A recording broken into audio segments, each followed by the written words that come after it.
Benji खास मुंबईहून रात्री नाईट जर्नी करून एकट्या आलेले आहेत. आपल्या सेवेसाठी उपस्थित आहेत. ईश्वरी बहनजी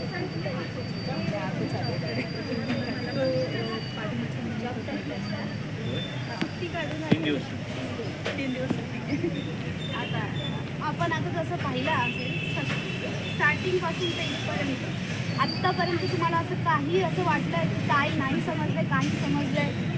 कारण की आपलं इकडचं ज्ञान असं आहे ना, ते समजून चालणं आणि नॉर्मल लाईफमध्ये यूज करणं हे खूप इम्पॉर्टंट आहे. जर ते नॉर्मल लाईफमध्ये यूज नाही केलं तर ते आपल्या ह्याच्यावर खूप काही असे परिणाम पडू शकतात. जसे की आता मला हे सांगा की जर आपली बॉडी अशी खाली पडलेली आहे, त्याच्यातून अशी कोणती गोष्ट निघाली ती जी बॉडी अशीची अशीच राहील, राईट?